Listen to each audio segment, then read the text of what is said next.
My name's Jim Haviland, and this is my story.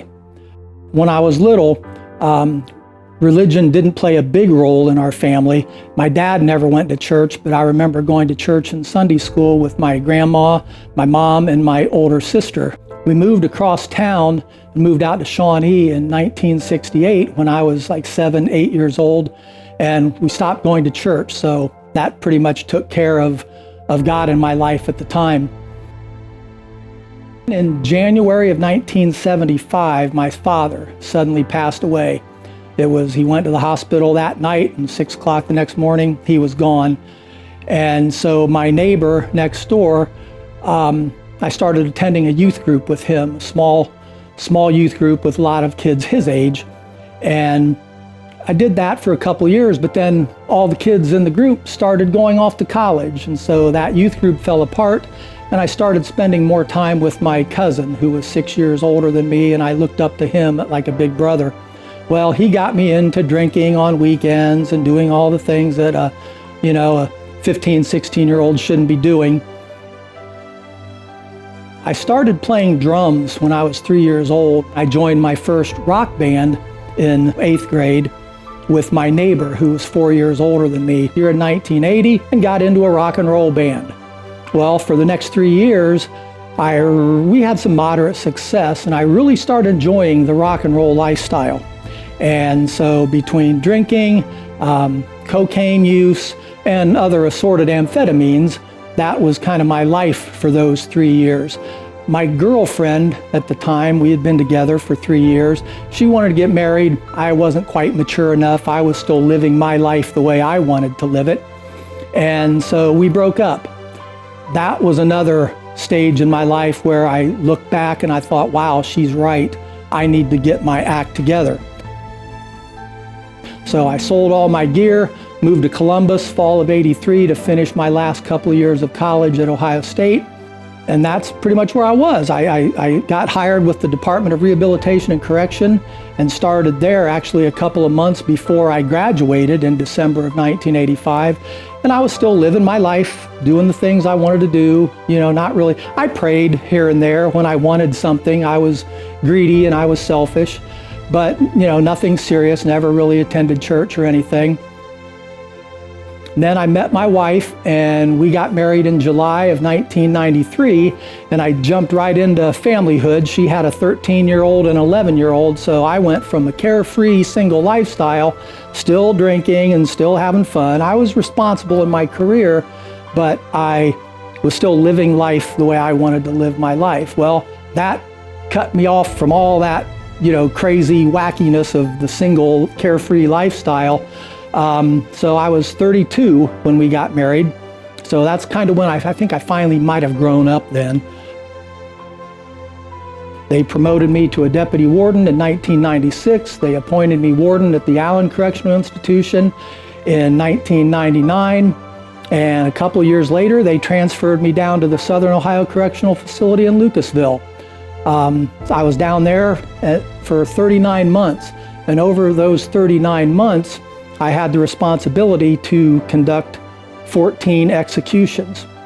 That was very emotional for myself and the execution team. It's not easy working somebody through that last stage. I also had the responsibility to deal with the inmates' family and the victims' families. So it was trying for those 14 executions. Early every morning, the day of the execution, 2 of my executive staff members and I always got together and prayed. They prayed for me, we prayed for the execution team, all parties involved, victims, inmates, family, the support staff, everybody involved. And after the process was completed, we had a debriefing, and the team and I prayed again with our department's religious services administrator. And that really helped get us all through the process and deal with the gravity and the weight of the situation we had just been through.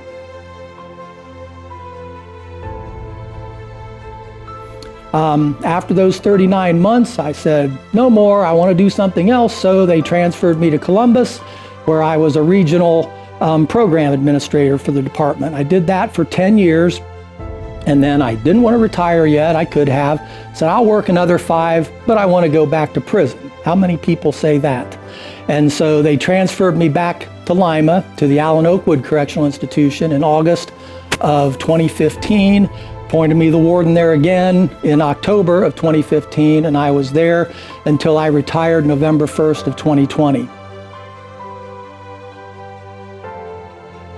And it had been, 100 miles an hour, and it was just chaos. I mean, yeah, you had days. Every day was a good day until it wasn't. And I thought, wow, I survived, made it through. And I started looking back, what's missing in my life, and I missed the feelings that I had back in 1975 when I accepted Jesus in my basement with the neighbor. In June of 2022, my cousin, who I looked at as an older brother, he passed away, and it really struck me that day at his funeral. The pastor said, "I just met him this morning." And I thought, wow, I don't want that said at my funeral. I really need to get in touch with my faith. I was very selfish as I rebelled against God, but I realized He was always there.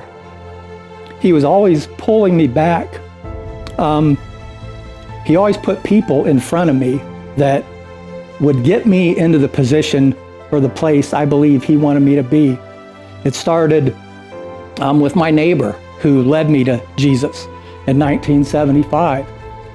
Then my girlfriend who, broke up with me in 1983. I mean, at the time, it was the end of the world. What am I going to do? Oh my gosh, we were going to get married someday. But I needed to see that. I had to get out of this runaway train that I was on. And so I sold everything, finished my degree, kind of grew up a little bit, became a little more responsible. And then when I met my wife, we've been blessed for the last, 31 plus years with our 2 kids. We've now got 6 grandchildren, and it's just such a blessing. I want to be an example for them. And then even all the people that God put in my path throughout my career to get me into the positions that I held that apparently He wanted me to be in. He was always there. I just didn't know it at the time.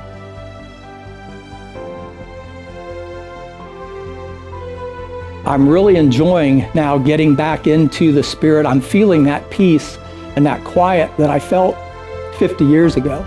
And I just can't describe it. And subsequently, I started attending my sister. We were never able to attend church together, but her funeral was Friday, March 17th, 2023. I started attending church with my nieces at Shawnee on Sunday, March 19th, and I've been there ever since. And this past January, I was baptized because I wanted to. I was told I was baptized when I was young. I don't know if I was or not. I've never seen any paperwork, but I wanted to. So I did that, and then just this past Sunday, March 30th, I became a member of Shawnee Alliance, and right now, I think I'm, beginning to live my best life, and I hope to set an example for my family, my grandkids, and for anyone else that the Lord puts in my way. I'm Jim, and I'm a transformed life.